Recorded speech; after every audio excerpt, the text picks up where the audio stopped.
This video, I will instruct you how to do the spinal roll.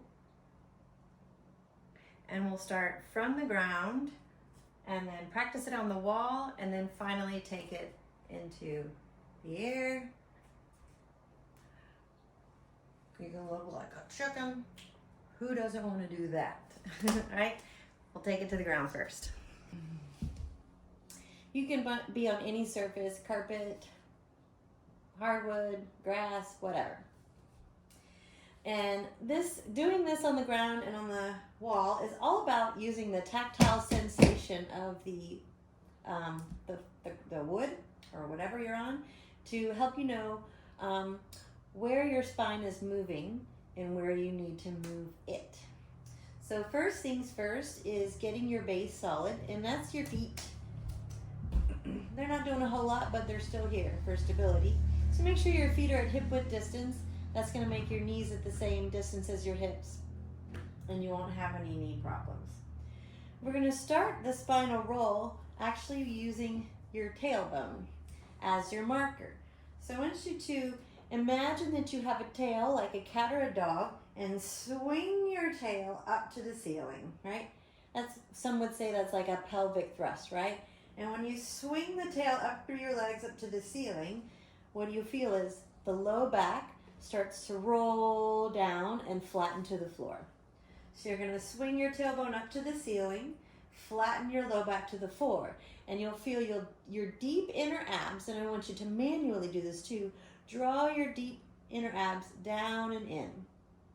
And once you get the whole low back flattened to the floor, I want you to press evenly into your feet, which are at hip width distance, and then start to roll up one vertebra at a time from the tailbone, then the hips, then the mid back, the low back, then the mid back, then the upper back, all the way up. We call this bridge pose in yoga. Setu Bandhasana, I believe. Oh Lord, I haven't used Sanskrit in a while. And then from the top, you're going to roll back down, rolling from the upper chest, rounding, contract your abdominals, draw them in, round and roll through the mid back, then the low back, then the hips, tailbone touches down last. Now that part really takes a lot of deep inner core articulation to get the tailbone down last. A lot of times, right, the tailbone will kind of plop down at the same time as everything else, or the tailbone will lift at the same time as everything else. You're going to really take this slow, feel the ground, feel sensation, right? You can squeeze your butt cheeks a little bit as you send your tailbone up to the ceiling. Press evenly through your feet, rolling all the way up, and then rolling slowly all the way down. Cool. Once you get it, I want you to stop looking at me, close your eyes, and go into the world of sensation, right? Like I said, it's all about sensation because sensation gives your brain feedback of, oh, hey, yeah, we're moving, we're awake. So follow the sensation like it is the wave. Oh, it is. And notice where the sticky spots are in your body. Are there a few vertebrae that are not rolling down one vertebra at a time or up? And yes, I know the bottom vertebrae are fused, yet you can still get a little bit of movement from them. And for some of us, for me, for example, the low back is the hardest part to get to curve, and it really takes a lot of deep inner abs. For some of you, the harder part will be the upper back and the chest, getting it to lift and open, right? Because you might not be used to that. This is so good for you. Now we're going to add another element to this, and it's arms. By adding arms, you can really help. It just helps to get the flow in the body because it just feels good when the shoulders are moving with the spine. So you're going to do the same roll. Tuck your tailbone up to the ceiling, round through the upper back, slowly roll up, and at the same time you're going to slide or swing your arms up to the ceiling, all the way up overhead by your ears. And then you're going to slowly roll down through the upper back, mid back, low back. The arms come up and down at the same time. I was a little delayed there with the arms. I would have been yelling at myself in yoga class. Some of you have done this with me, I'm sure, in somatic yoga. So again, slowly rolling up, and I want you to add breath now. You're going to inhale all the way up, rolling up.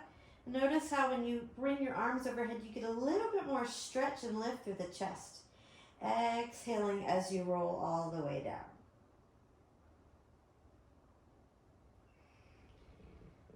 Inhaling as you roll up.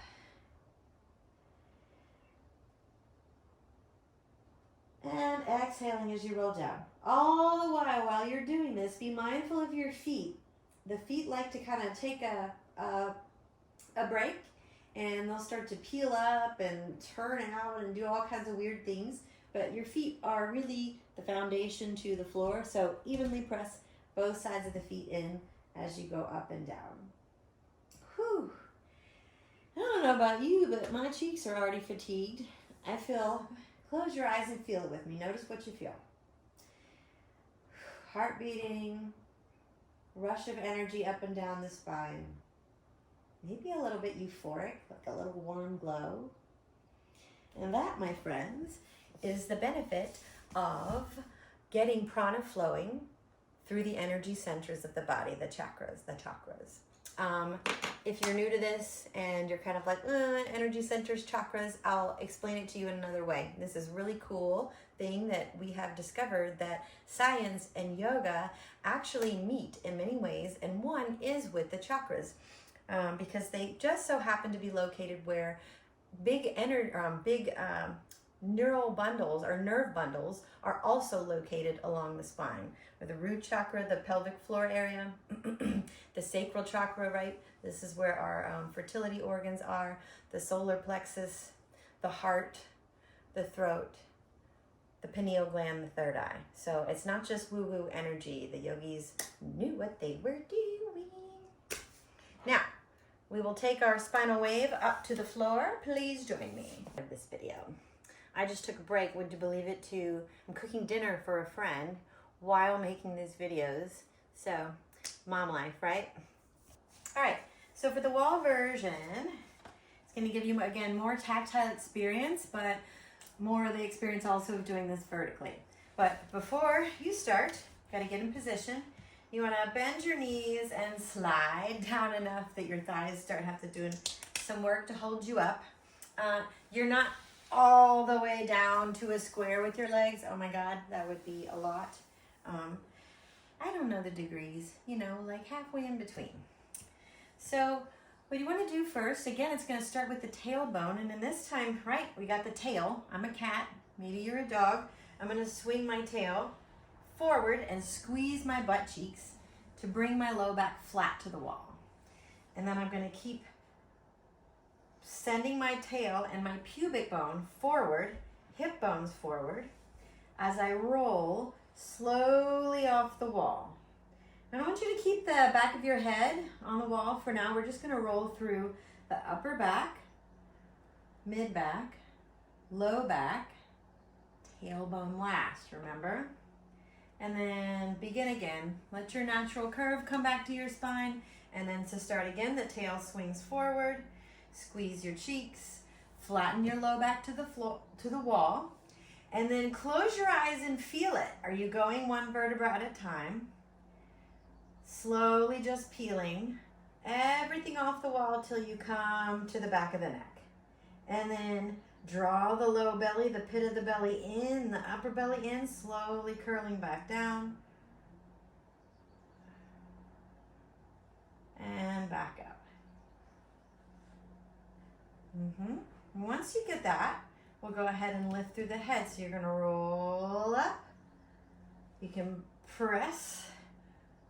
And then slowly, back of the head, back of the neck, roll it on down.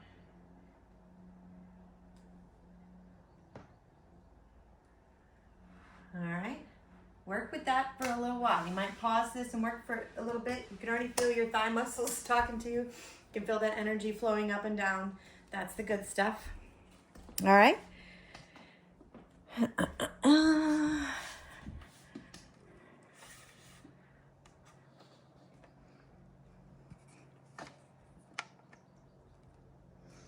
And then finally, step 3, putting it all together. When you feel ready, just take it into the middle of the room, and you're gonna pretend that you're on the floor, you're on the wall, and swing your tail down and forward through your legs. Squeeze your cheeks, tuck your butt, look like you're an old white man dancing on the floor.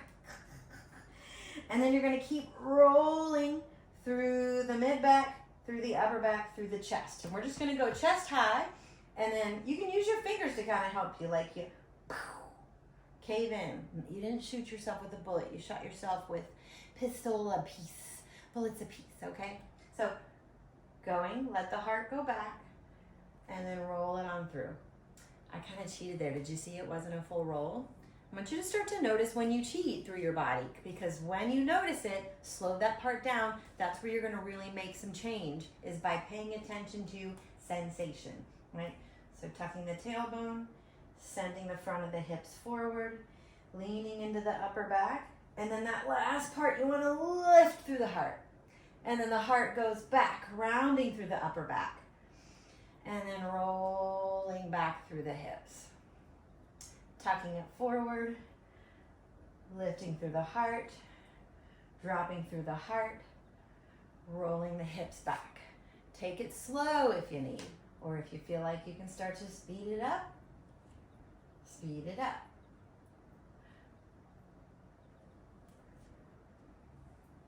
Now, might pause this and work on that a little bit more. Whew, I'm a little winded. Maybe you are too. Ooh, I feel that rush up and down the spine. My heart's beating. Oh, it's such a nice, cleansing, grounding energy. That it's not the kind of rush that you get from exercise. It's your energy. It's your prana going up and through the spine, up into the pineal gland, nature's nectar, God's source just for you. So, taking it all the way through the spine. You're going to tuck, swing the tail forward, roll through the mid-back, roll through the upper back. As the heart lifts, then let the neck and the chin lift. And you're coming all the way up to stand like super proud military yogi. And then we're going to start with the chin. You can use your finger. Tuck your chin in, roll through the upper back, roll through the mid-back, roll through the belly, come all the way back, and then poke it out to start again, and we'll tuck. Tuck, tuck, tuck. Lift, lift, lift. Chin back. Roll, roll, roll. Roll, roll, roll. And then you can start to speed it up. Up and down. Or you can make it a continuous roll from the floor up. If you're going on a continuous roll, I like to add a walk to it. So you might start from the back of your room, step forward, and tuck and roll, and tuck and roll. And then you kind of look like a chicken, right? And you can go backwards. And now if you start to add a little shoulder roll, do it where it feels natural. If it doesn't feel natural yet, don't do the shoulder roll. And then you can even start to flow through the arms. And I'm going to teach you more of an arm flow and a snake arm flow class. There'll be one. But if it helps you to bring the arms into it, it just helps me then bring the arms into it. Now we've been initiating the roll from the bottom up. It's work. We're going to now do the roll from the top down. And this is, you use your chin, tuck, roll. And so as you're rolling through the body, the upper part, your chin, is already starting a new roll. So watch how I move through the chin, the neck, and as my hips start to go back, I'm already moving the chin forward again.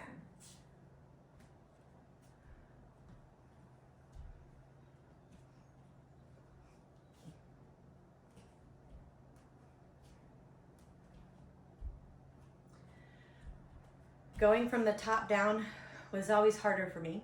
It took me a little while to get it. It may take you a little while to get it. Start from the floor, go to the wall, play a little bit in the air, and keep working your way up.